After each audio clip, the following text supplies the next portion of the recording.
Hello students, स्वागत है आपका एक बार फिर से मेरे यूट्यूब चैनल इजी लर्निंग में, जहां आप अपने सारे डाउट्स आसानी से क्लियर कर सकते हैं। आज का जो हमारा टॉपिक है वो है क्लास 11 एनसीईआरटी का chapter number 6 permutation and combination. तो चलिए शुरू करते हैं अपने पार्ट 1 को।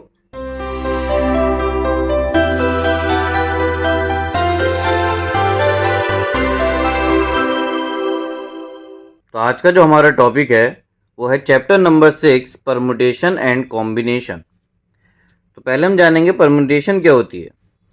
A permutation is an arrangement in a definite order of a number of objects taken some or all at a time. Means permutation जो है वो किसी भी नंबर्स का, ऑब्जेक्ट का, अल्फ़ाबेट का अरेंजमेंट है एक डेफिनेट ऑर्डर में, एक सही ऑर्डर में अरेंजमेंट किसी भी नंबर का। तो जैसे बहुत सारे नंबर्स दे रखे हैं हमारे पास, तो उनका अरेंजमेंट डेफिनेट ऑर्डर में हमारा परम्यूटेशन कहलाता है। लेकिन उसमें ये टाइम क्या चीज़ है? टाइम है कि वो नंबर कितनी बार आ रहे हैं, या फिर बहुत सारे अगर हमें नंबर दे रखे हैं तो कौन सा नंबर कितनी बार रिपीट हो रहा है, या फिर बहुत सारे नंबर जो हमें दे रखे हैं वो कितने हैं, 10 हैं, 5 हैं, ये सब हमारा टाइम कहलाएगा। तो उनको सही तरीके से अरेंज करना एक डेफिनेट ऑर्डर में, यह हमारा परम्यूटेशन कहलाता है। फिर हमारी बात आती है फैक्टोरियल नोटेशन की। फैक्टोरियल नोटेशन जो होता है हमारा n एक्सक्लेमेशन मार्क से रिप्रेजेंट होता है, जहाँ पर n जो हमारा कोई भी नेचुरल नंबर होता है। अब n एक्सक्लेमेशन मार्क से जो ये रिप्रेजेंट कर रहे हैं, इसका मतलब क्या है? इसका मतलब ये है कि product of first n natural number, n की जगह हमारा कोई भी नेचुरल नंबर हो सकता है, उसके आगे अगर एक्सक्लेमेशन मार्क लग रहा है तो इसका मतलब उतने ही फर्स्ट नेचुरल नंबर्स का प्रोडक्ट हो रहा है। जस्ट लाइक एग्जाम्पल लें हम कि 1 एक्सक्लेमेशन मार्क लिखा है, तो यहाँ पे हमारा ये इक्वल होगा 1 के। 1 एक्सक्लेमेशन मार्क है तो सिर्फ 1 फर्स्ट नेचुरल नंबर। ऐसी 2 एक्सक्लेमेशन मार्क तो फर्स्ट 2 नेचुरल नंबर्स का प्रोडक्ट, तो 1 मल्टीप्लाई 2। जिसको सही तरीके से लिखें तो सीक्वेंस 2 मल्टीप्लाई 1, इस तरीके से लिखना ज़्यादा अच्छा होगा। लिख सकते हैं इस तरीके से, लेकिन इस तरीके से लिखना ज़्यादा बेहतर होगा। ऐसे ही 3 एक्सक्लेमेशन मार्क को हम product of first 3 natural number 1 multiply 2 multiply 3 लिखेंगे, जिसको इस तरीके से लिखना ज़्यादा बेहतर होगा। तो ये हमारी जो होती है वो फैक्टोरियल नोटेशन कहलाती है परम्यूटेशन में।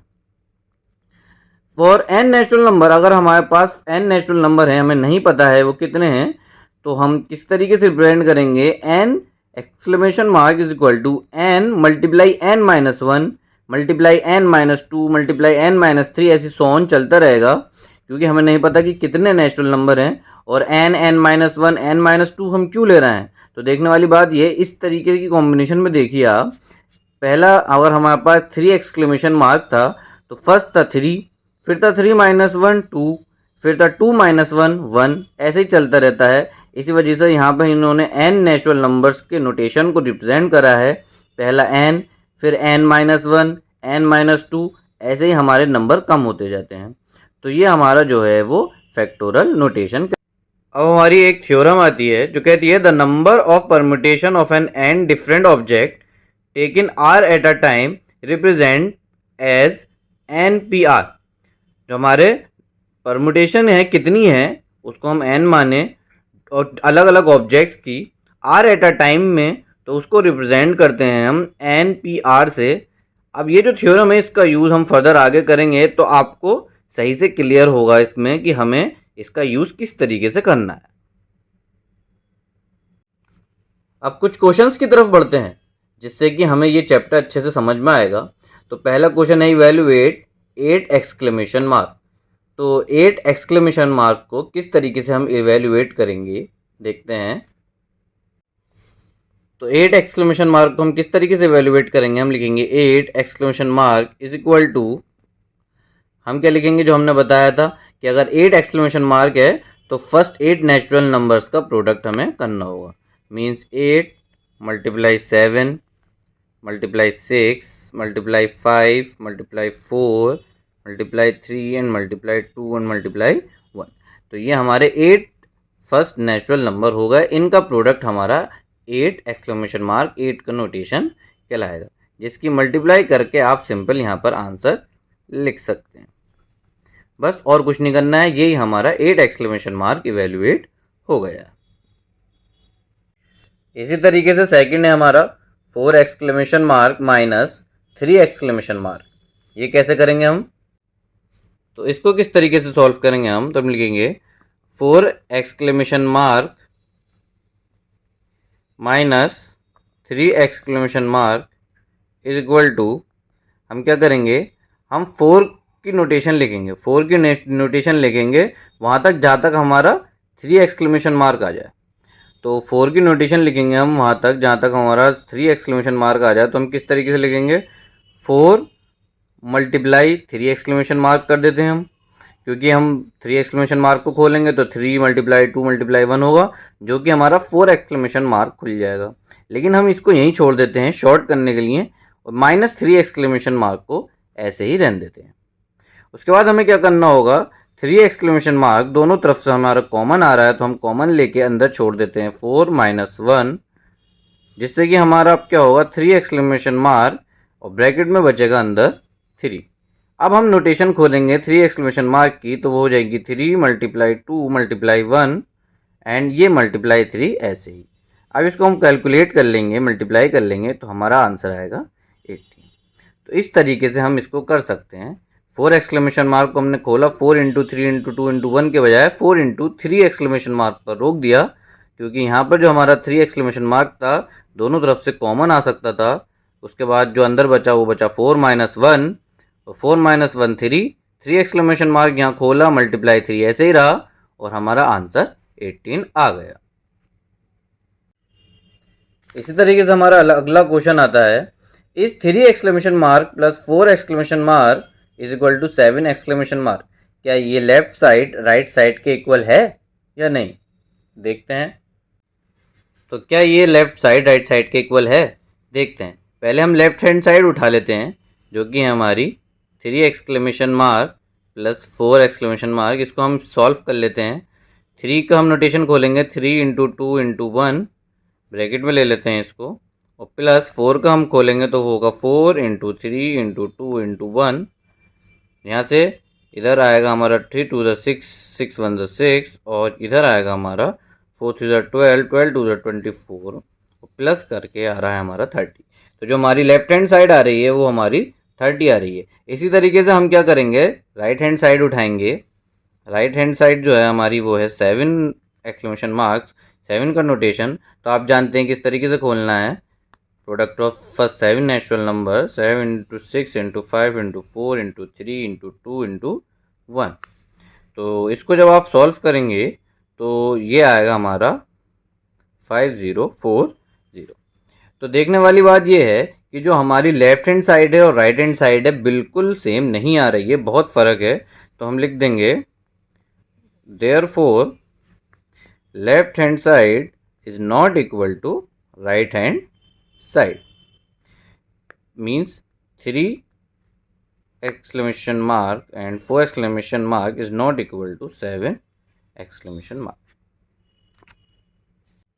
अब हमारा अगला क्वेश्चन है compute 8 exclamation mark upon 6 exclamation mark multiply 2 exclamation mark, 8 notation upon 6 notation multiply 2 notation. तो किस तरीके से करेंगे हम इसे?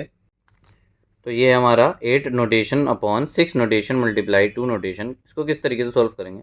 तो एक चीज़ बता देता हूँ आपको स्टूडेंट्स, आसान तरीका वो होता है कि जब आपको बड़ी पावर दिख रही हो एक्सक्लेमेशन मार्क में नोटेशन में और छोटी पावर दिख रही हो, तो आप देख रहे हो कि बड़ी पावर जो है अगर हम उसके नोटेशन खोलेंगे, फैक्टोरियल नोटेशन खोलेंगे, एक्सपेंड करेंगे, तो वो छोटी नोटेशन उसमें कहीं ना कहीं बन के आएगी। तो ज़रूरी नहीं है कि आप सारी नोटेशन को खोलो, बड़ी वाली नोटेशन को आप उस जगह पर रोक सकते हो जहाँ पर आपकी वो नोटेशन सेम किसी दूसरी नोटेशन के दिख जाए। जस्ट लाइक मैं करता हूँ तो आपको समझ में आएगा। हम 8 नोटेशन को खोलेंगे तो 8 नोटेशन को हम 8 मल्टीप्लाई 7 मल्टीप्लाई 6 नोटेशन तक खोल सकते हैं। क्यों? क्योंकि हमारा ये 6 एक्सक्लेमेशन मार्क नीचे भी रिप्रेजेंट हो रहा है। इसको यहाँ पे छोड़ देते हैं और 2 नोटेशन खोल लेते हैं, 2 मल्टीप्लाई 1। अब जब हम फर्दर कैलकुलेट करेंगे तो आप जानते हैं कि ये 6 नोटेशन से 6 नोटेशन कैंसिल हो गया, इसलिए हमें ज़्यादा एक्सपेंड करने की ज़रूरत पड़ी नहीं इसको। तो हमारा जो बचा है वो बचा है 8 मल्टीप्लाई 7 अपॉन 2 1 ज़ा 2। हम इसको कैलकुलेट करेंगे तो हमारा आएगा 7×8=56/2, जिससे हम डिवाइड करने के बाद हमारा आंसर आया 28। तो ये हमारा सॉल्यूशन हो गया है इसका। तो हमें पूरी नोटेशन खोलने की ज़रूरत नहीं पड़ी, हमने वहीं रोक दिया जहाँ पे हमें एक सेम उसका डिवाइड में मिल रहा था, जिससे कि हमारी कैलकुलेशन थोड़ी ईजी हो गई। लेकिन अगर आप पूरी भी खोल देते हैं, यहाँ की यहाँ की या यहाँ की, तो भी कोई बात नहीं है, आपका आंसर सेम आएगा।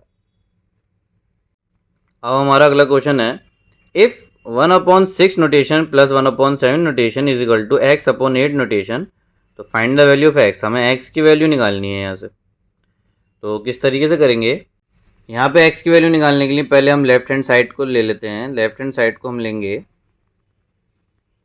लेफ्ट हैंड साइड है हमारी 1/6 नोटेशन प्लस 1/7 नोटेशन। इसको सॉल्व कर लेते हैं क्या आती है। तो देखने वाली बात है, यहाँ LCM है, और मैंने आपको बताया था कि अगर छोटी नोटेशन और बड़ी नोटेशन दे रखी हो और बड़ी नोटेशन छोटी नोटेशन तक पहुँचेगी, तो छोटी नोटेशन को हम ऐसे ही रहने देते हैं, बड़ी नोटेशन को सॉल्व करते हैं छोटी नोटेशन तक, क्योंकि ज़्यादा सॉल्व करेंगे तो वो बहुत लेंदी हो जाता है, जो कि पॉसिबल नहीं होगा या टाइम कंज्यूमिंग होगा। तो यहाँ पे जैसे कि 1/6 नोटेशन है, इसको तो हम ऐसे ही रहने देते हैं, और प्लस 1/7 नोटेशन को खोलते हैं 6 नोटेशन तक। ठीक है, इस तरीके से खोल के हम LCM लेंगे। अगर हम पूरा इसको सॉल्व करके LCM लेंगे, बहुत बड़ा LCM जाएगा जो टाइम बहुत कंज्यूम करेगा, तो हम डायरेक्ट ऐसे ही करते हैं इसमें। ये नहीं कि ये मेरा मेथड है, करते ही इस चैप्टर में हम ऐसे हैं, वरना बहुत बहुत लंबी कैलकुलेशन हो जाती हैं। तो जहाँ से LCM आएगी वो बड़े वाले नोटेशन की आएगी, हमेशा याद रखिएगा। अब हम देखेंगे कि भाई इस टेबल में 6 नोटेशन की किससे मल्टीप्लाई करेंगे, जो ये हमारा बन जाएगा। तो जाहिर सी बात है, 6 नोटेशन की 7 से मल्टीप्लाई करूँगा जब ही ये बनेगा। तो यहाँ पे हमारा 7 आ जाएगा, प्लस ये सेम है तो यहाँ हमारा 1 आ जाएगा। जहाँ से सॉल्व हो के जो हमारा आएगा वो आएगा 8/7 नोटेशन। अब 8/7 नोटेशन हमने क्यों लिखा, 8 7 + 1 8, और 7 नोटेशन 7 × 6 नोटेशन, तो हमारा 7 नोटेशन ही कहलाएगा, क्योंकि 7 × 6 नोटेशन होगा हमारा 6 × 5 × 4, तो हमारा 7 नोटेशन ही हो जाएगा। तो जो हमारा आया है आंसर लेफ्ट हैंड साइड का, वो आया है 8/7 नोटेशन। ये हमारी लेफ्ट हैंड साइड हमारी आ गई है। अब हमें लेफ्ट हैंड साइड और राइट हैंड साइड को एक साथ लिखना है। तो हमारी लेफ्ट हैंड साइड तो हमारी आई है 8/7 नोटेशन इज इक्वल टू, और राइट हैंड साइड थी हमारी x/8 नोटेशन। तो हम जहाँ से x के लिए सॉल्व करेंगे क्रॉस मल्टीप्लाई करके, हमारी x की वैल्यू आएगी 8 × 8 नोटेशन अपॉन 7 नोटेशन। ठीक है, अब यहाँ से हमें क्या करना है,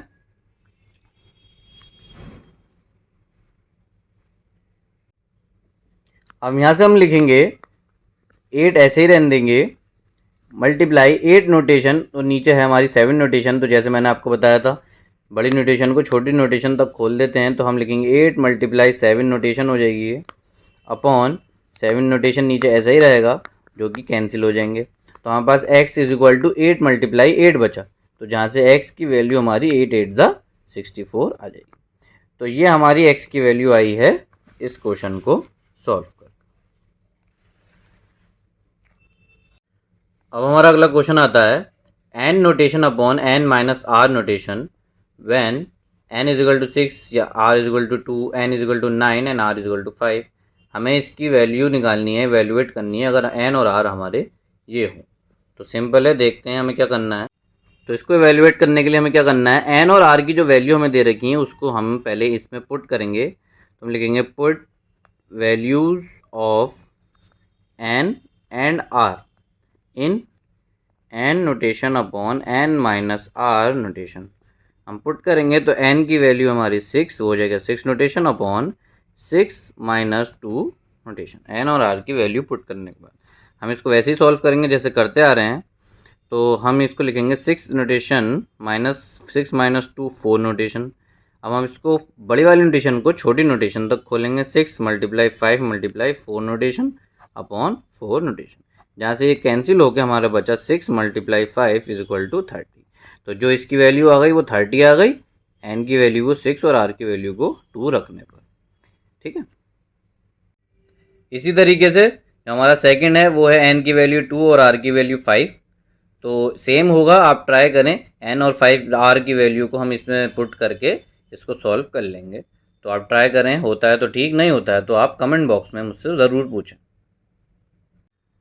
तो अब जो हमारा अगला क्वेश्चन आता है वो है find the number of permutations of the letters of the word Allahabad.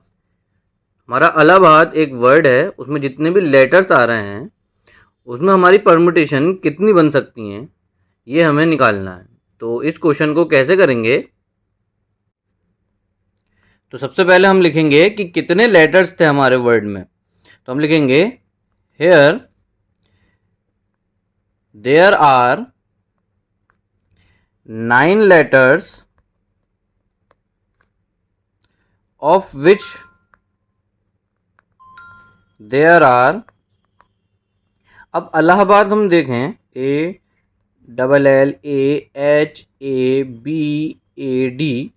तो इसमें जो हमारा ए आ रहा है वो कितने टाइम्स आ रहा है, 1 2 3 एंड 4 टाइम्स। तो हम लिखेंगे भाई 4 जो है हमारा 4 टाइम्स आ रहा है ए।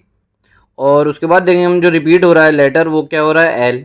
तो एल कितनी बार आ रहा है 2 टाइम्स, तो हम उसको भी यहाँ लिखेंगे। तो ध्यान रखना कि जो लेटर्स हमारे रिपीट हो रहे हैं सिर्फ हमें उन्हें ही लेना है, बाकी जो हैं वो रिपीट नहीं हो रहे हैं, 1 टाइम आ रहे हैं। तो लिख देंगे एंड रेस्ट आर डिफरेंट। बाकी जो हमारे ए और एल के अलावा जो लेटर्स हमारे बचे हैं वो अलग हैं, जो रिपीटेड नहीं हो रहा है। तो हमें परमुटेशन निकालने के लिए इलाहाबाद की हमें सिर्फ वो लेटर्स लेने हैं जो रिपीट हों। उसके बाद हम क्या करेंगे, हम लिखेंगे therefore the required numbers of arrangement. तो रिक्वायर्ड नंबर ऑफ अरेंजमेंट हमारी क्या होगी, जो हमारे टोटल नंबर्स हैं, हमारे टोटल लेटर्स जितने हैं वो हम लेंगे ऊपर की तरफ, और जो हमारे रिपीटेड नंबर्स हैं वो हम लेंगे नीचे की तरफ। हम इसको सॉल्व करेंगे तो हमारे पास परमुटेशन निकल के आएगी 9 मल्टीप्लाई 8 मल्टीप्लाई 7 मल्टीप्लाई 6 मल्टीप्लाई 5। यहाँ तक हम छोड़ देते हैं इसको, फिर हम नीचे लेते हैं। मैंने कहा था कि आपको ऊपर वाला नंबर जो है वो वहाँ तक खोलना है जहाँ तक आपका स्मॉलेस्ट नंबर नीचे की तरफ आपको ना मिल जाए।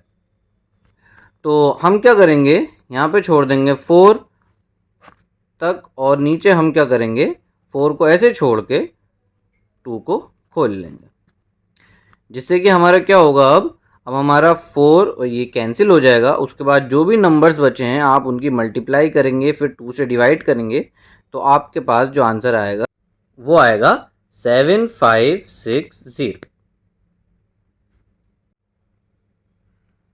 अब हमारा जो अगला क्वेश्चन है वो है how many 4 digit numbers can be form by using digits 1 to 9 if repetition of the digit is not allowed. कह रहे हैं कितने 4 डिजिट नंबर्स बन सकते हैं 1 से 9 तक के डिजिट्स को इस्तेमाल करके, और 4 डिजिट नंबर्स में कोई भी रिपीटेशन अलाउ नहीं है। तो कितने 4 डिजिट नंबर्स हमारे बन सकते हैं 1 से लेके 9 तक के डिजिट्स को इस्तेमाल करके। तो हमारा जो 4 डिजिट नंबर्स का ऑर्डर हो सकता है, जो 4 डिजिट का नंबर होगा उसका ऑर्डर क्या हो सकता है, हम लिखेंगे हेयर ऑर्डर मैटर्स।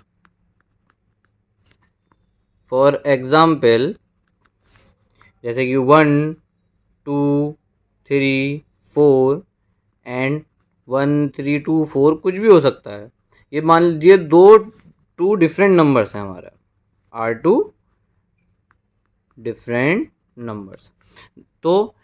तो ये जो हमारे 2 डिफरेंट नंबर आए हैं वो हमारा किसी भी तरीके से अरेंजमेंट करने से आ सकते हैं। ज़रूर नहीं नंबर 1 2 3 4 ही हों, हमें 1 से लेके 9 तक डिजिट्स का इस्तेमाल करके कितने 4 डिजिट नंबर्स बना सकते हैं हमें तो ये बताना है। मान लीजिए फॉर एग्जांपल इस तरीके के नंबर हैं, तो हम आगे लिखेंगे देयरफॉर। थ्योरी में, इस चैप्टर में थ्योरी का बहुत मेन रोल होता है, तो थ्योरी को ध्यान से समझ के और ध्यान से लिखनी पड़ेगी आपको। तो थ्योरी पे भी ध्यान दें कि हम क्या लिख रहे हैं। Therefore there will be as many four digit numbers as there are permutation of 9 different digits taken 4 at a time। 4 digit numbers हमें बनाने हैं 9 डिफरेंट डिजिट का इस्तेमाल करके, एक बार में 4 डिजिट्स हमें लेने हैं। तो हमारे पास रिक्वायर्ड 4 डिजिट नंबर्स कितने बनेंगे? Required 4 digit numbers is equal to, हम क्या करेंगे, हम लिखेंगे 9p4। 9 हमारा ऊपर आएगा टोटल नंबर, और नीचे जो आएगा वो आएगा हमारा 9 - 4। ये फॉर्मूला आपको पता है। तो इस हिसाब से हम खोलेंगे, फिर हम इसको सॉल्व करेंगे, तो आएगा 9/5। उसके बाद जब आपको इसको खोलेंगे तो आएगा 9 × 8 × 7 × 6 × 5। आप इसको यहीं रोक देंगे क्योंकि नीचे हमारा ये आ रहा है। उसके बाद नीचे जो होगा हमारा 5, ये इससे हमारा कैंसिल हो जाएगा, और ये जो हमारे डिजिट्स बचे हैं उनकी मल्टीप्लाई होने के बाद जो हमारा नंबर आएगा वो आएगा 3024। ये हमारा आंसर हो गया। इसका मतलब 4 डिजिट के नंबर्स 1 से लेके 9 तक के डिजिट्स को इस्तेमाल करके हमारे कितने बन सकते हैं? 3024। ये हमारा आंसर हो गया। इसी तरीके से हमारा नेक्स्ट क्वेश्चन है, उसमें 4 डिजिट के बजाय 3 डिजिट का नंबर हमें बताने हैं कि 1 से लेकर 9 तक डिजिट्स को यूज़ करके कितने नंबर 3 डिजिट्स के बन सकते हैं। रिपीटिशन अलाउड नहीं है। तो जिस तरीके से हमने अपना ये क्वेश्चन करा था, इसी तरीके से ये क्वेश्चन होना है। ट्राई करें, अगर नहीं होता है तो मुझसे कमेंट बॉक्स में ज़रूर पूछें। आई होप आपको ये टॉपिक समझ आया होगा। अगर नहीं समझ में आया तो कमेंट बॉक्स में ज़रूर पूछें। तो मिलते हैं अपनी नेक्स्ट वीडियो में, तब तक देखते रहिए हमारा यूट्यूब चैनल इजी लर्निंग, और लाइक और सब्सक्राइब करना मत भूलिएगा।